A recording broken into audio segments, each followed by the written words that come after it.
向 Let's go 炸鸡肉 Assalamualaikum warahmatullahi wabarakatuh. Perkenalkan, saya Eza Fajri. Di sini saya tidak sendiri bersama teman saya. Saya Dinda Putri, saya Sri Mulia, saya Iman Asri, saya Nurhani Musana. Di sini kami memenuhi tugas dari dosen program Bapak Fadli SPD MPD dengan mata kuliah Kementerian Lingkungan. Kami dari Prodi Bimbingan Konseling. Assalamualaikum warahmatullahi wabarakatuh. Izin bertanya Kak. 100.000 jiwa. Nah, di situ hanya 3.200 nama korban, sama sedikit dari korban kita yang sesungguhnya. Itu kalau di Siron atau kuburan massal ada 14.000 korban jiwa. Jadi di sini hanya sepelintiran saja yang sempat terdata pada saat museum tsunami pertama sekali dibangun di tahun 2010. Nah, itu berbentuk bulat memanjang ke atas. Kenapa nggak petak? Kenapa harus bulat, Kak? Ternyata ada ceritanya. Itu berbentuk bulat memanjang ke atas yang berarti hablum minannas, hablum minallah. Hubungan kita dengan manusia dan dengan Allah.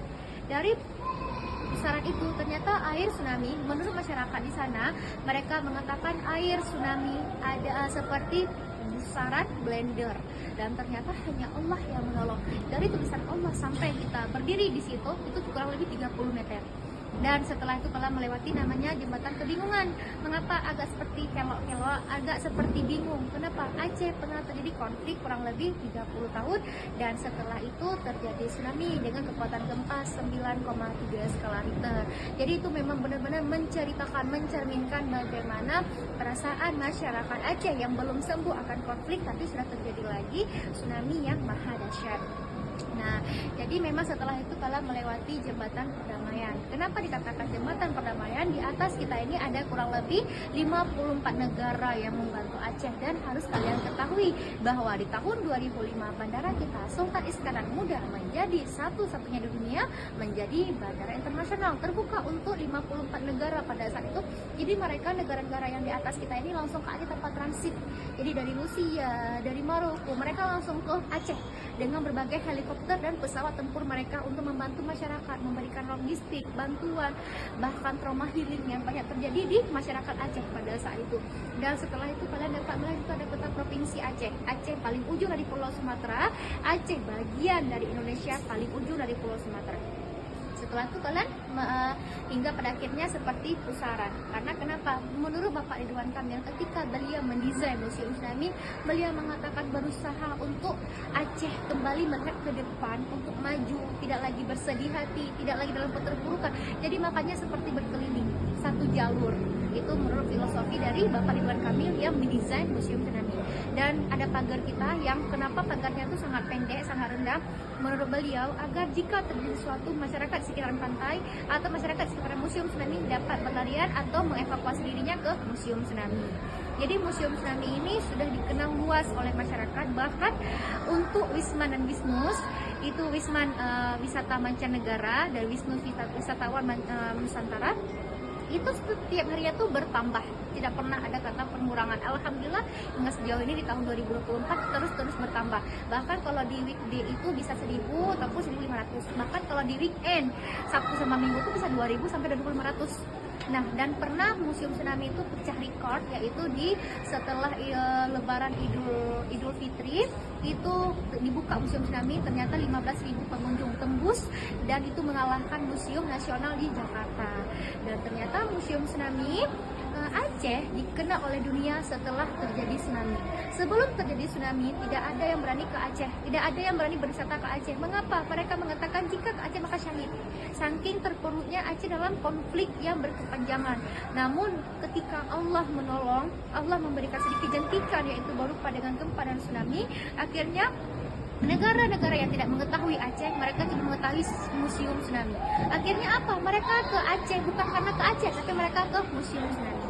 Nah, makanya museum tsunami ini sudah sangat dikenal oleh khalayak luas. Jadi kalian-kalian ini yang memang anak-anak generasi milenial ini, dan kalian juga harus memberikan cara-cara edukasi, evakuasi. Jika terjadi hal yang sama, maka harus lari kemana, harus jalurnya kemana. Jika untuk menghambat adanya air laut, maka harus tumbuhkan pohon apa atau mangrove apa. Itu juga kalian harus banyak belajar dari situ, agar masyarakat ini terutama terbuka hatinya. Dan jika terjadi hal yang sama yang mungkin tidak kita inginkan, maka sudah ada persiapan.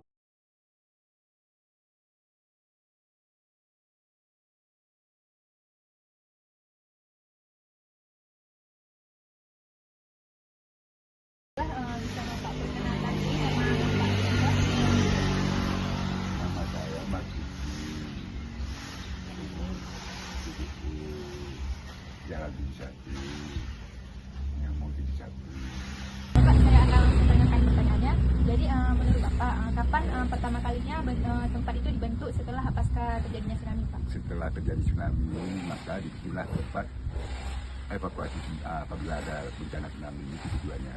Oh, gitu. Kalau tanah itu tanah pribadi, yang punya itu lah Pak David itu keluarga dia. Kan dia orang tuanya tinggal semua.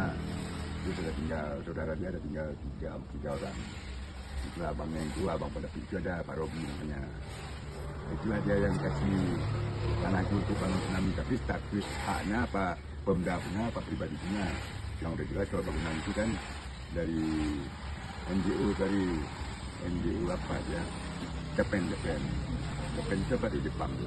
Apa dia punya? Apa ada Itu Kyoto Protocol, Pak, dari ada. Yom apa itu? Ya, Kyoto Protocol. Ya.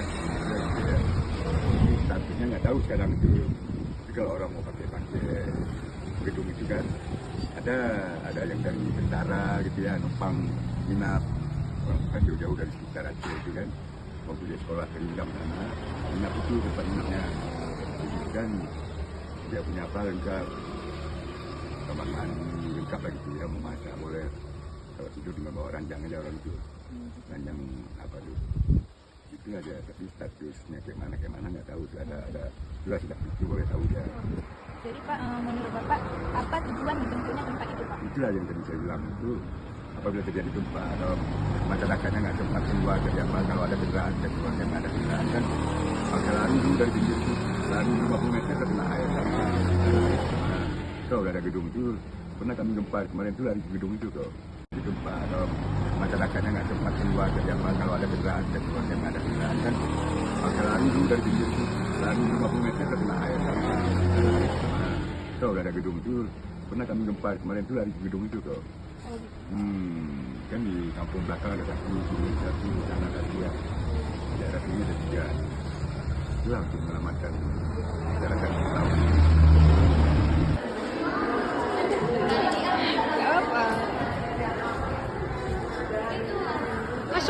Masuklah kamera Wi. Ngomongin Dwi tadi. Oh ya.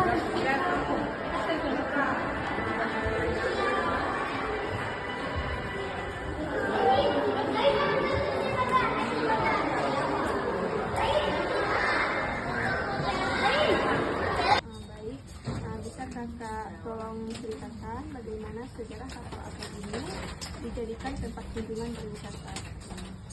Jadi sejarah kapal PLT Dapur. Jadi kapal PLT Dapur ini dibuatnya dulunya di Batam pada tahun 1999 untuk menyuplai, maksudnya untuk membantu menyuplai arus listrik di Indonesia yang kekurangan, yang tidak bagus arus listriknya. Nah, jadi pada tahun 1997 langsung datang ke Pontianak untuk membantu menyuplai arus listrik di Pontianak. Kemudian di Bali dan Magelang. Terakhir pada tahun 2003, waktu itu Aceh konflik dan kita kekurangan arus listrik, jadi sampai di sini kapal ini dari Kalimantan Barat sampai di sini diletakkan di pelabuhan Laut Lele. Di pantai Laut Lele itu jaraknya dari sini sekitar lebih kurang 5 km. Nah, ketika tsunami pada tanggal 26 Desember 2004 dan 1 tahun dia beroperasi di Banda Aceh, dia mensuplai 10 MW khusus area Banda Aceh tahun 2004 tsunami, dan dia terdampar di kampung Pungai Blangcut dengan jarak 5 km. Nah, dulunya di sini di kampung Pungai Blangcut ini dulunya perkampungan rumah-rumah warga. Jadi terbawa dengan gelombang tsunami dengan ketinggian 30 meter dengan kecepatan 300 km per jam, sehingga terbawa ke kampung Pungai Blangcut ini yang dulunya tempat perkampungan warga. Jadi karena tidak mungkin dikembalikan lagi ke pantai laut, sehingga kapalnya kan punya PLN, pemiliknya PLN Indonesia. Jadi kapal ini dihibahkan oleh PLN sehingga mesinnya saja sudah dikeluarkan. Jadi karena masih aktif mesinnya sudah dipindahkan ke PLN kita di Lembata pada tahun 2010, sehingga pada tahun 2012 dibuatlah tempat sejarah peninggalan tsunami, kan tidak mungkin lagi dikembalikan, jadi dibuatlah sebagai lebih ke edukasi. Terima kasih banyak Kak, apa yang sudah Kakak ceritakan itu sangat bermanfaat sekali dan menambah pengetahuan. Terima kasih Kak. Ya, Assalamualaikum warahmatullahi wabarakatuh.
sukses boleh.